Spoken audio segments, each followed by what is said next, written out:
태초에 말씀이 계시니라. 이 말씀이 하나님과 함께 계셨으니 이 말씀은 곧 하나님이시니라. 그가 태초에 하나님과 함께 계셨고 만물이 그로 말미암아 지은 바 되었으니 지은 것이 하나도 그가 없이는 된 것이 없느니라. 그 안에 생명이 있었으니 이 생명은 사람들의 빛이라. 함께 있습니다. 빛이 어둠에 비치되 어둠이 깨닫지 못하더라.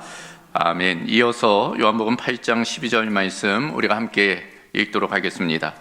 예수께서 또 말씀하여 이르시되 나는 세상의 빛이니 나를 따르는 자는 어둠에 다니지 아니하고 생명의 빛을 얻으리라. 아멘. 아멘.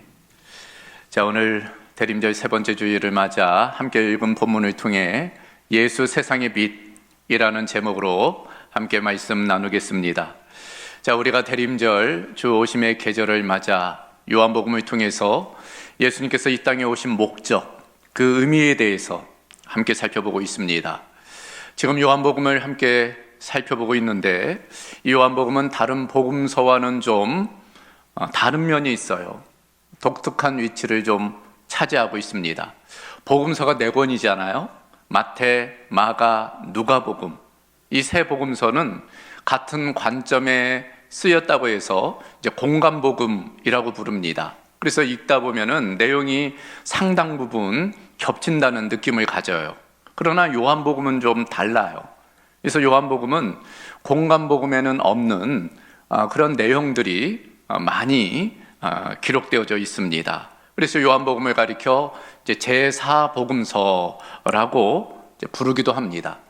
이와 같은 요한복음의 특징이 있는데 그 중에 두 가지는 이제 표적이라는 이제 단어가 나온다는 것과 더불어서 우리가 지난주부터 함께 나누고 있지만 예수님께서 자신을 에고 에이미라는 표현을 통해서 이제 선언하신다는 것입니다. 그래서 요한복음에는 이제 특별한 표적들이 등장해요. 이를테면은 요한복음 2장에 가나 혼인잔치가 나오고, 그리고 요한복음 4장에는 왕의 신하의 아들이 치유받는 내용이 나와요. 그리고 5장에는 38년 된 중풍병자가 낫는 내용이 나오고, 6장에는 오병이어의 사건, 그리고 예수님이 물 위를 걷는 사건, 6장에 등장합니다. 더불어서 9장에는 나이 때부터 맹인된 자가 눈을 뜨는 이야기, 그리고 11장에서는 죽은 나사로가 살아나는 이야기가 기록되어져 있어요.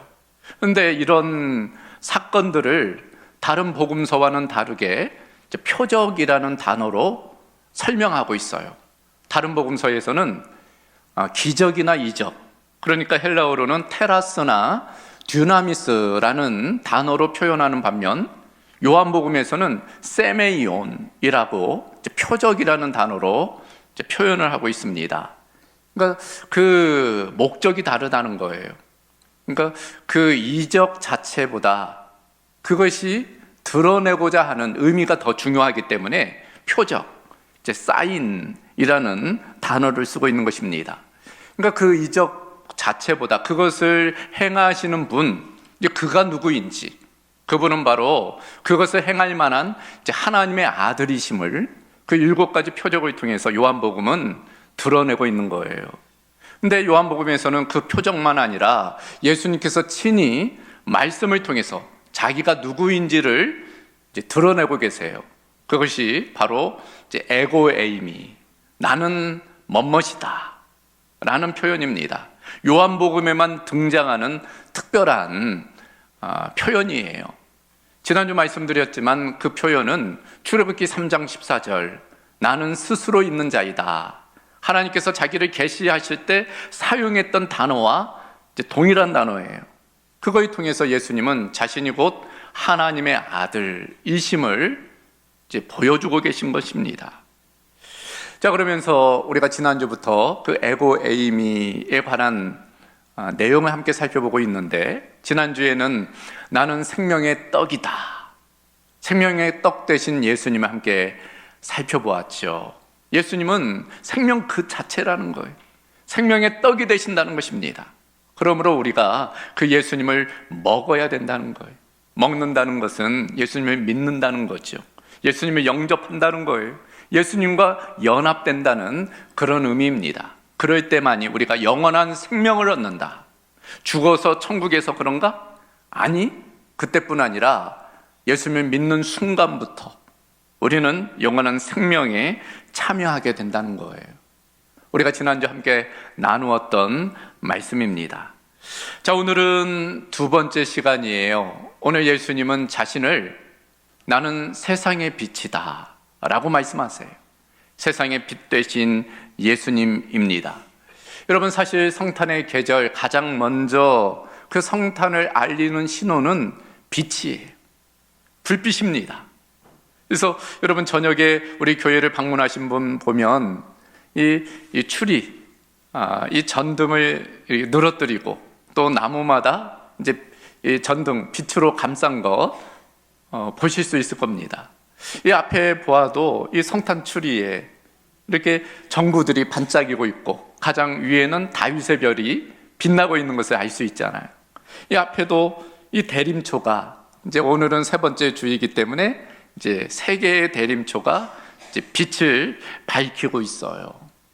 마태복음에 보면은 예수님의 탄생과 관련된 이야기가 나오잖아요. 그 중에 동방박사 이야기가 나옵니다. 동방박사 이야기의 중심에 별빛이 있잖아요. 별이 등장합니다. 그 별빛이 예수님께로 인도한 것을 알 수 있어요. 이런 것들을 종합해 보면 이 빛이라는 것은 예수님과 뗄래야 뗄 수 없는 요소입니다. 특별히 예수님의 탄생과 아주 직접적인 연관이 있음을 알 수 있어요. 자, 그렇다면 예수님이 빛으로 이 세상에 오셨다는 의미는 무엇일까? 왜 예수님은 빛으로 이 세상에 오셔야만 했을까? 그래서 우리가 첫 번째 살펴볼 것은 세상의 캄캄함과 어둠에 관한 내용입니다. 캄캄하고 어두운 세상에 대한 부분이에요. 여러분, 찬송가 84장을 보면 이런 찬양이 있어요. 온 세상이 캄캄하여서 참 빛이 없었더니. 여러분도 아는 찬양이죠? 온 세상이 캄캄하고 어두웠다는 거예요. 그래서 참 빛이 없었다는 것입니다. 그래서 예수님이 참 빛으로 이 땅에 오실 수밖에 없었던 거예요. 마치 창세기에 보면 하나님께서 빛을 창조하시기 전의 상황, 창세기 1장 1절 이하에 보면은 땅이 혼돈하고 공허하며 흑암이 깊음 위에 있었다. 빛을 창조하기 전의 모습입니다. 그때 하나님께서 빛이 있으라 선포하셨고 그 빛이 생기자 하나님 보시기에 좋았다 말씀하고 있어요. 그러니까 그 어둠의 요소는 혼돈과 공허와 무질서와 이런 것들임을 우리에게 보여주고 있는 것입니다. 예수님의 탄생 즈음도 마찬가지예요. 우리가 읽었던 요한복음 1장 5절에 보면 빛이 어둠에 비쳤다라는 표현이 나와요. 그러니까 예수님이 탄생할 즈음에도 창세기와 마찬가지로 어두웠던 시대였음을 보여주고 있는 것입니다. 그것은 단지 물리적인 빛이 없어서의 어둠이 아니라 정서적이고 관계적이고 영적인 부분에서의 어둠이 만연한 시대였다는 의미예요. 실제로 예수님 탄생 당시의 시대를 팍스 로마나라고 부르지요. 그러니까 주전 29년 정도부터, 그러니까 아우구스투스가 왕으로 황제로 등극한 때부터 주후 180년, 약 200년 기간을 팍스 로마나, 로마의 평화 시대라고 불러요. 근데 여러분 그거 아세요? 겉으로는 평화처럼 보이지만 그 이면을 들여다보면 그것과 전혀 다른 시대였다는 것. 그러니까 폭력과 불의와 전쟁과 죽음, 음란 이런 것들이 만연한 시대가 바로 예수님이 탄생할 즈음의 시대상이었던 것입니다.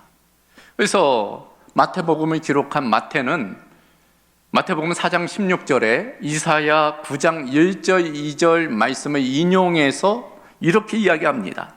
흑암에 앉은 백성이 큰 빛을 보았고 사망의 땅과 그늘에 앉은 자들에게 빛이 빛이었도다. 예수님이 태어날 당시의 시대상을 이사야의 예언을 통해서 지금 설명해 주는 거예요. 그 당시는 흑암, 곧 어둠 안에 사람들이 머물러 있었다는 거예요. 그래서 사망의 그늘에 앉아 그들이 씨름하고 있었다.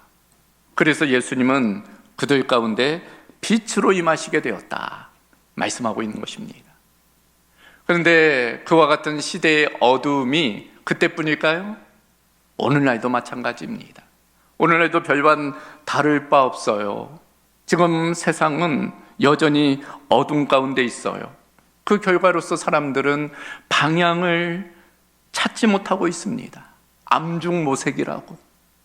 어디로 가야 될지, 무엇을 해야 될지, 그 진정한 삶의 의미를, 삶의 목적을, 삶의 방향을 모르는 것입니다. 그래서 철학자 키어케고르가 그런 이야기를 한 바가 있어요. 현대인의 불행은 어디로 가는지 모르는 채 너무 바쁘게 움직인다는 데 있다. 지금 자신이 어디로 가는지도 모르고 그저 열심히만 살고 있다는 거예요. 그 길 끝에 죽음이 있는 것도 모르고 그 길을 달려가고 있다. 그것이 오늘을 살아가는 사람들의 모습입니다. 그럼에도 사람들은 진리를 보지 못하고 진리를 싫어하는 거예요. 지적인 어둠이 있기 때문입니다. 옳고 그름을 분별하지 못하기 때문입니다. 정서적으로도 마찬가지예요. 마음의 어둠이 찾아드니까 마음이 불안하고 두렵고 우울하고 절망한 사람들이 너무나 많은 거예요. 영적으로도 마찬가지입니다. 그러다 보니 하나님을 바라보지 않고 하나님을 떠난 사람들이 너무나 많이 있는 거예요. 그래서 바울 사도가 에베소서 4장 18절을 통해서 이렇게 말씀한 바가 있습니다. 그들의 총명이 어두워지고 그들 가운데 있는 무지함과 그들의 마음이 굳어짐으로 말미암아 하나님의 생명에서 떠나 있도다. 하나님의 생명에서 떠나 있는 어둠에 거하는 사람들의 모습을 이야기하고 있어요. 오늘 본문 요한복음 1장 4절에서도 마찬가지입니다. 빛이 어둠에 빛이 돼 어둠이 깨닫지 못하더라. 어둠이 그 참된 빛, 생명의 빛을 깨닫지 못했다는 거예요. 깨닫지 못했을 뿐 아니라 오늘 요한복음에 따르면 그 빛을 싫어했다는 거예요. 미워했다는 것입니다. 그래서 요한복음 10장 9절 이하를 보면 참빛 곧 세상에 와서 각 사람에게 비추는 빛이 있었나니 그가 세상에 계셨으며 세상은 그로 말미암아 지은 바 되었으되 세상이 그를 알지 못하였고 자기 땅에 오매 자기 백성이 영접하지 아니하였다. 그 생명의 빛, 참 빛이 세상 가운데 왔으나 어둠에 거하는 사람들이 그 빛을 알지도 못하고 그 빛을 영접하지도 아니했다 말씀하고 있는 것입니다. 이와 같은 어둠의 본질, 그것이 무엇일까? 결국에는 그 근원을 따져 들어가 보면 죄가 가장 밑바탕에 깔려 있어요. 죄로 인해서 세상은 어두워지고 우리 사람도 그 어둠에 살게 되는 것입니다. 그래서 요한복음 3장 20절 이하를 보면 곧 빛이 세상에 왔으되 사람들이 자기 행위가 악함으로 빛보다 어둠을 더 사랑한 것이니라. 악을 행하는 자마다 빛을 미워하여 빛으로 오지 아니하나니 이는 그 행위가 드러날까 함이라.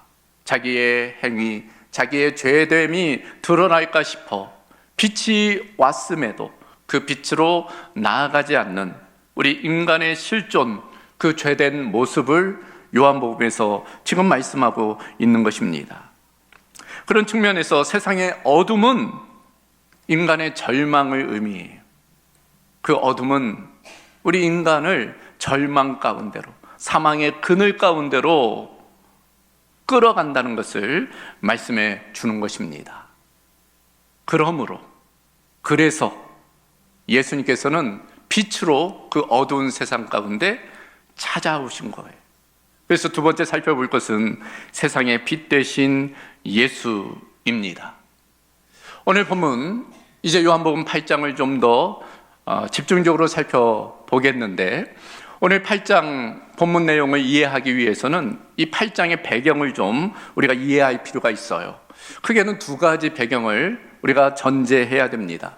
먼저는 오늘 말씀이 초막절을 배경으로 하고 있다는 것을 우리가 기억해야 돼요. 그래서 요한복음을 읽어 나가보면 요한복음 7장에서부터 초막절 이야기가 나와 있어요. 그 내용이 10장 12절까지 이어집니다. 그래서 오늘 본문이 그 초막절의 상황 가운데 주어진 말씀이라는 것, 첫 번째로 전제해야 되고, 두 번째는 오늘 말씀 8장 12절 전에 1절로부터 11절 말씀, 이 가늠한 여인의 이야기와 오늘 말씀이 이어진다는 것, 그걸 전제하고 오늘 말씀을 우리가 나눠야 하는 것입니다. 먼저 초막절, 여러분 이 초막절은 유대의 3대 절기 중에 하나이죠. 아주 중요한 절기입니다. 특별히 이스라엘 백성이 광야 40년 하나님의 은혜로 산 것을 기념해서 지키는 절기예요. 그들이 광야 40년 동안 장막을 짓고 초막을 짓고 살았잖아요. 그래서 초막절, 장막절이라는 이름으로 지키게 됩니다. 지금도 이 유대인들은 세계 어디에 있든지 이 초막절을 지켜요. 그래서 멀쩡한 집 놔두고 초막절이 되면 텐트를 쳐요. 마당에다. 그건 나무를 꺾어서 얼기설기 이제 초막을 만듭니다. 그리고 한 주간을 지내요. 그렇게 지키는 절기입니다. 그런데 여러분 아시다시피 이 광야 40년 동안 이스라엘 백성들을 보호하고 인도한 것이 있어요. 바로 구름기둥과 불기둥입니다. 낮에는 구름기둥, 그것이 밤에는 불기둥으로 바뀌는 거죠. 그래서 이 초막절 절기 때에는 이 당시 그런 의식을 행하게 되었는데 크게는 두 가지였어요. 첫 번째는 기온샘에서 물을 길어다가 제단에 붓는 행위. 그래서 요한복음 7장에 보면은 예수님의 생수 설교가 나와요. 누구든지 내가 주는 물을 마시면 그 배에서 영원한 샘물이 나오리라, 생수가 나오리라. 그러니까 그 의식과 연관되어서 예수님이 지금 하시는 말씀이에요. 또 하나는 무엇인가 하면은 그 불기둥을 생각하면서 촛대, 4개의 촛대를 예루살렘 성전에 세우고 불을 밝혔어요. 초막절 기간 내내. 그래서 예루살렘의 어느 곳에 있든지 그 빛을 볼 수 있었다고 그래요. 여인들은 밤에 그 빛을 통해서 바느질을 할 정도로 아주 밝은 빛을 이제 비추게 되었다는 것입니다. 바로 그런 상황, 이제 초막절이 끝나면서 그 촛불을 꺼지는 상황에서 지금 예수님께서 그 어둠의 상황에서 지금 이 말씀을 주시는 거예요. 나는 세상의 빛이다. 그러니까 그 배경을 좀 우리가 이해할 필요가 있는 것입니다. 두 번째로 말씀드린 것처럼 이 말씀은 가늠한 여인 사건과 이어지는 내용이에요. 가늠한 여인의 이야기 잘 아시죠? 어떤 여인이 가늠하다가 현장에서 잡혔어요. 현장에서 붙잡혔습니다. 사람들이 그 여인을 끌고 이제 예루살렘 성전으로 데리고 왔어요. 율법에 따르면 가늠한 여인은 돌로 쳐 죽이게 되어 있어요. 그래서 지금 험악한 분위기가 조성되고 있는 것입니다. 그녀를 정죄하고 비판하고 수치와 두려움이 가득한 이제 그런 상황이에요. 그런 상황 가운데 이제 이 서기관과 바리새인들, 종교 지도자들이죠. 그들이 예수님을 시험하는 거예요. 평소 예수님이 하신 말씀들이 있는데 이 일에 대해서 예수님은 어떻게 반응할 건지. 그래서 율법에는 가늠한 사람은 돌로 치라고 했는데 당신은 뭐라고 얘기하시겠습니까? 예수님께 질문하는 거예요. 근데 예수님께서 무릎을 꿇어 바닥에 뭐라고 쓰신 다음에 이들에게 이렇게 이야기하는 거예요. 너희 중에 죄 없는 자가 먼저 돌로 쳐라. 근데 그 음성이 그 주변에 있는 사람들에게 비수같이 꽂히는 거예요. 그 양심을 자극하는 것입니다. 결국 그들이 양심의 가책을 바꿔서 어른부터 청년들까지 그 자리를 떠났다. 이야기하고 있어요. 결국 예수님과 그 여인만 남게 되었죠. 근데 예수님이 어떻게 말씀하십니까? 그 여인을 향하여 나도 너를 정죄하지 않으니 다시는 가서 죄를 범하지 말라 하면서 그 여인을 사죄해 주시는 것입니다. 그리고 나서 주어진 말씀이 오늘 본문 12절 말씀이에요. 이렇게 되어져 있습니다. 예수께서 또 말씀하여 이르시되 나는 세상의 빛이니 나를 따르는 자는 어둠에 다니지 아니하고 생명의 빛을 얻으리라. 여기 보면 또 말씀하여 이르시되, 이걸 통해서 이 말씀은 이전 간음한 여인 사건과 무관하지 않다는 것을 알 수 있어요. 예수님 분명 나는 세상의 빛이라고 말씀하고 있어요. 자, 우리는 이 말씀을 통해서 지금 예수님의 세상의 빛의 의미가 무엇인지를 발견하게 됩니다. 이 말씀은 세상의 원리와 복음의 원리가 전혀 다르다는 것을 우리에게 지금 말씀해 주는 거예요. 그래요. 어두운 세상의 원리는 크게 두 가지임을 오늘 본문이 우리에게 얘기해 줘요. 첫 번째는 세속주의입니다. 자기 마음대로 사는 거예요. 자기가 옳다고 하는 일을 하는 것입니다. 진리가 너희를 자유롭게 하리라 예수님 말씀하셨는데 자유하라, 그게 진리다 라고 믿고 살아가는 사람들, 세속주의입니다. 자유이죠. 방종이. 그 전형이 바로 이 간음한 여인이에요. 이 간음한 여인은 세속주의의 전형이 무엇인지를 우리에게 보여줍니다. 반면 또 하나의 부류가 있어요. 바로 서기관과 바리새인입니다. 이 사람들은 도덕주의를 보여주고 있어요. 착하게 사는 거죠. 선하게 사는 거예요. 도덕을 지키는 것입니다. 윤리를 지키는 거예요. 율법을 지키는 거예요. 그러면 구원을 얻으리라 생각하는 거예요. 많은 종교의 모습입니다. 그러나 예수님은 아니라는 거예요. 그것으로는 어두운 세상을 극복할 수 없다는 거예요. 그리고 예수님은 자신이 세상의 빛이라 말씀하시면서 그 복음의 원리가 무엇인지를 우리에게 보여주고 있어요. 그 복음의 원리, 그것은 먼저 진리와 공의라는 거예요. 그리고 빛이 비추면은 어둠을 드러내게 되어 있어요.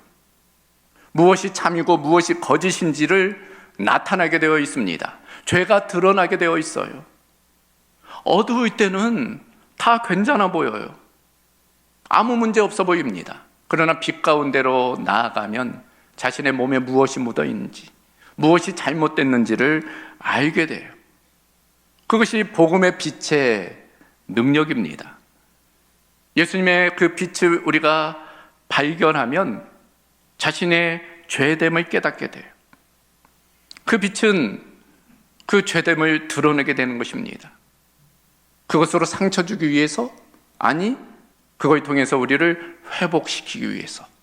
마치 의사가 그 사람의 어떤 환부를 드러냄을 통해서 결국 그 사람을 회복시키듯이 복음의 빛은 우리의 죄성을 드러냄을 통해서 우리를 회복으로 이끌어가는 거예요.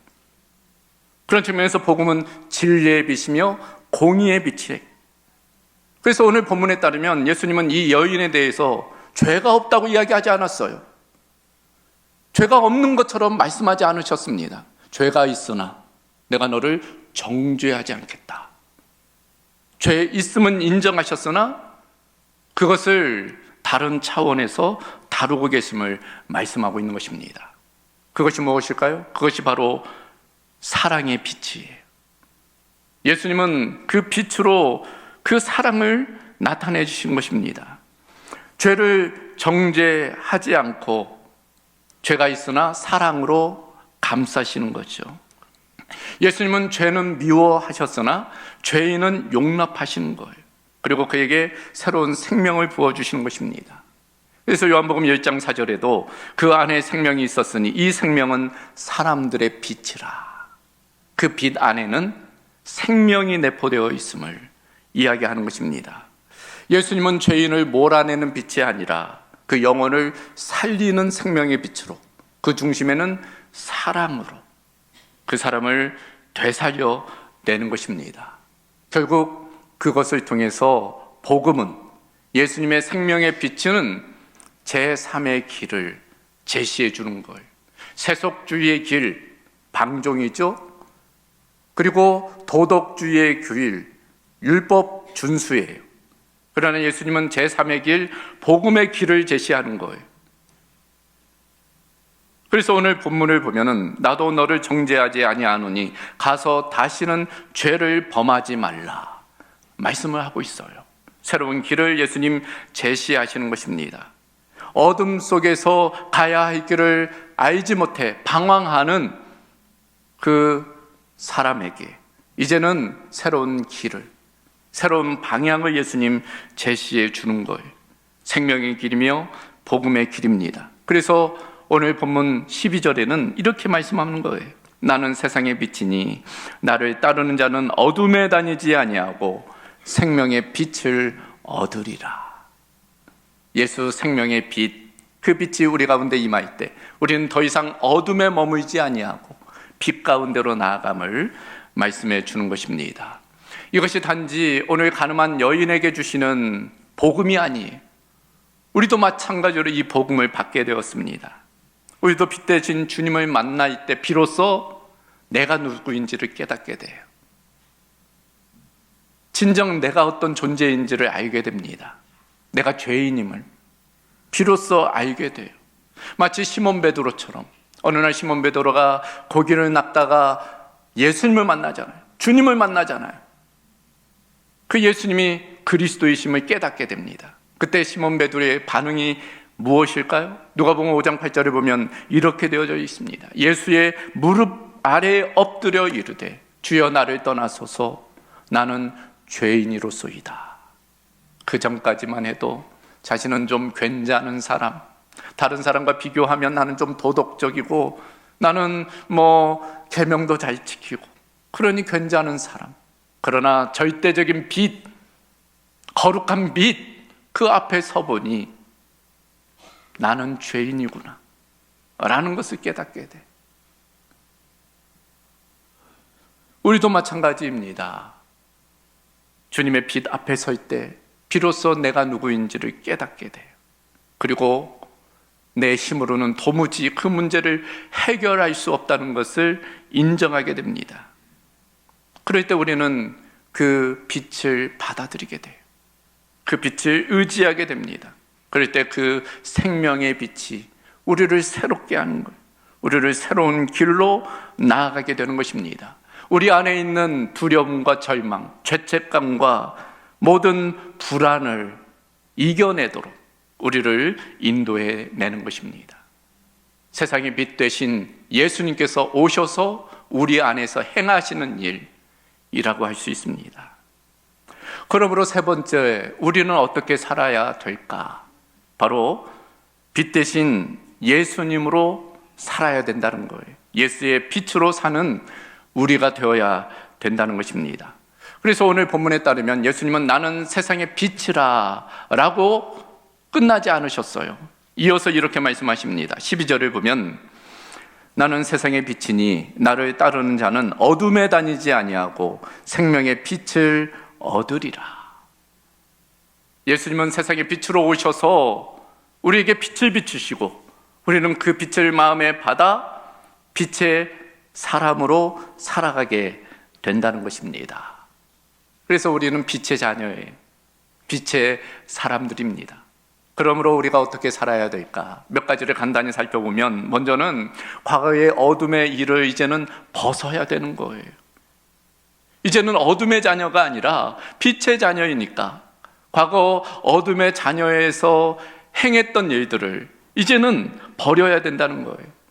잘못된 습관들, 관계들 이런 것들을 우리는 버려야 되는 거예요. 그래서 로마서 13장 12절 이하를 보면 밤이 깊고 낮이 가까웠으니 그러므로 우리가 어둠의 일을 벗고 빛의 갑옷을 입자. 낮에와 같이 단정히 행하고 방탕하거나 술 취하지 말며 음란하거나 호색하지 말며 다투거나 시기하지 말고 오직 주 예수 그리스도로 옷 입고 정욕을 위하여 육신의 일을 도모하지 말라. 어둠 가운데 있을 때는 방탕하고 술 취하고 음란하고 호색하고 다투고 시기하고 그랬을지 모르나 이제는 빛 가운데로 나왔으니 그 과거의 잘못된 습관들을 버려야 된다. 그렇게 말씀하고 있는 거예요. 그리고 빛의 갑옷을 입으라. 여기서 말하는 빛의 갑옷이 뭐예요? 바로 예수 그리스도에 의해 오시지요. 그래서 에베소서 5장 8절 이하를 보면 너희가 전에는 어둠이더니 이제는 주 안에서 빛이라. 빛의 자녀들처럼 행하라. 빛의 열매는 모든 착함과 의로움과 진실함에 있느니라. 착함과 의로움과 진실함, 바로 예수님의 성품이, 예수님의 성품을 우리가 옷 입는 거예요. 그렇게 살아가는 것입니다. 어디서 그렇게 살아가야 될까요? 교회 안에서만? 물론 교회에서도 그렇게 살아야 되지만 어디에서 우리가 그렇게 해야 될까요? 바로 세상, 우리의 삶의 자리, 삶의 터전, 가정이나 일터나 지역, 이웃과의 관계에서 그렇게 살아가야 돼요. 그래서 예수님 마태복음 5장 14절 이하에 이렇게 말씀하셨습니다. 너희는 세상의 빛이라. 산 위에 있는 동네가 숨겨지지 못할 것이요 사람이 등불을 켜서 말 아래에 두지 아니하고 등경 위에 두나니 이러므로 집안 모든 사람에게 비치느니라. 이같이 너희 빛이 사람 앞에 비치게 하여 그들로 너희 착한 행실을 보고 하늘에 계신 너희 아버지께 영광을 돌리게 하라. 어디에 빛이라고요? 세상의 빛, 세상 속, 그곳에서 우리가 빛으로 살아가야 된다는 것입니다. 예수님의 생명의 빛을 우리가 마음에 담아 그 빛을 세상 가운데 비추어가는 그런 삶을 살아야 된다는 거예요. 여러분, 우리에게는 두 개의 큰 광명체가 있죠. 낮을 비추는 태양입니다. 밤을 비추는 달이에요. 낮과 밤에는 이 태양과 달이 그 빛을 비추어요. 근데 여러분 아시지요? 이 태양과 달의 차이점이 있다는 것? 태양은 발광체예요. 스스로 빛을 냅니다. 반면 달은 스스로 빛을 내지 못해요. 그런데 어떻게 밤에 한밤중에 그렇게 빛을 비출 수 있을까요? 태양빛을 받아서 그것을 반사해내는 거예요. 우리도 마찬가지입니다. 우리가 스스로 빛을 낼 수 없어요. 우리는 다만 예수님의 빛을 받아서 그 빛을 반사, 그 빛을 통해서 하나님의 영광 나타내 나가는 것입니다. 그런 측면에서 우리가 날마다 예수 그 생명의 빛을 마음에 받아 우리의 삶의 자리, 가정에서 또 일터에서 또 세상에서 그 빛을 비추며 살아가야 할 것입니다. 저와 여러분이 이 대림절을 맞아 그런 빛된 자녀의 삶으로 살아갈 수 있기를 주님의 이름으로 소망합니다. 자, 오늘 말씀을 정리합니다. 예수님은 육신의 몸을 입고 어두운 세상 가운데 생명의 빛으로 임하셨어요. 그 예수님은 십자가 사건을 통해서 더 깊은 죽음의 그 어둠 가운데로 내려가셨습니다. 그 이유가 무엇일까요?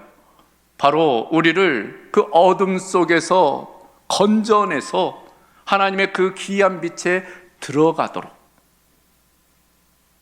예수님이 그 어둠 가운데 내려가셨어요.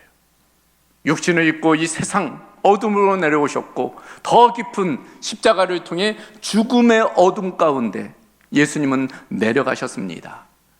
그것을 C.S. 루이스는 책을 통해서 이렇게 비유적으로 설명을 했어요. C.S. 루이스의 기적이라는 책을 보면 이런 내용이 나옵니다. 다이버를 생각하면 된다.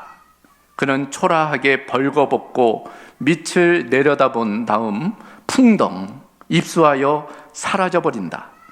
푸르고 따뜻한 수면을 지나 검고 차가운 물속으로 쑥 내려간다. 점증하는 압력을 통과하여 개흙과 습지와 오랜 부식물이 있는 사지로 빨려든다. 그러다 그는 색조와 빛이 있는 위쪽으로 다시 솟구치고 마침내 허파가 터질 듯한 채로 불쑥 수면을 뚫고 올라온다. 손에는 되찾으려 내려갔던 소중한 물건이 물을 뚝뚝 흘리며 들려 있다. 여러분, 여기 손에 되찾으려던 그 소중한 물건이 무엇일까요? 바로 우리를 위해서 예수님이 마치 다이버처럼 그 깊은 심연, 사지로 내려갔다는 거예요. 어둠으로 내려갔다는 것입니다. 그리고 기어코 그 어둠 가운데 있는 우리를 끄집어내서 그 수면 위로, 빛 가운데로 우리를 끌고 올라오셨다는 것입니다. 그것이 바로 성탄의 의미, 그것이 바로 예수님이 이 땅에 오신 목적입니다. 사랑하는 성도 여러분, 여러분은 지금 어떤 어둠 속에 머물고 있습니까? 어떤 분은 아직도 죄책감의 어둠에 머무는 분이 계실지 몰라요. 어떤 분은 두려움의 어둠, 어떤 분은 실패와 좌절의 어둠, 어떤 분은 비교로 인한 열등감의 어둠, 관계의 상처로 인한 미움과 분노의 어둠, 혹은 영적 무감각과 냉랭함의 어둠. 여러분, 그 어둠을 우리는 스스로 극복할 수 없어요. 우리는 스스로 그 어둠에서 벗어날 수 없습니다. 그래서 예수님이 찾아오셨어요. 예수님이 빛으로 찾아오셨습니다. 그래서 예수님이 이렇게 말씀하시는 거예요. 나는 세상의 빛이니 나를 따르는 자는 어둠에 다니지 아니하고 생명의 빛을 얻으리라. 우리를 향한 주님의 말씀입니다. 그러므로 우리는 그 빛을 바라보고 그 빛을 우리의 마음에 받아들이고 그 빛을 따르고 그 빛을 세상에 비추며 살아가야 할 것입니다. 대림절을 통해서 우리가 그 빛을 더 우리의 마음 중심에 모시고 빛의 자녀들로 살아가는 은혜가 있기를 주님의 이름으로 소망합니다. 하나님 감사합니다. 오늘 세상의 빛 되신 예수님 함께 나누게 하심을 감사합니다. 어둠 속에서 방황하며 유리하며 결국 사망의 죽음에 놓여있는 우리를 기어코 살리시기 위해 생명의 빛 되신 주님께서 그 어둠 가운데 찾아오시고 또 우리를 건져내신 줄로 믿습니다. 그 생명의 빛을 늘 우리의 마음의 중심에 모셔드리게 하시고 또 그 빛을 세상에 비추어 아직도 어둠에서 방황하는 많은 사람들을 빛 가운데로 인도해내는 빛의 전령들 될 수 있도록 주님 역사하여 주시옵소서. 모든 것 주께 다 가오며 우리 주 예수 그리스도의 이름으로 기도하옵나이다. 아멘.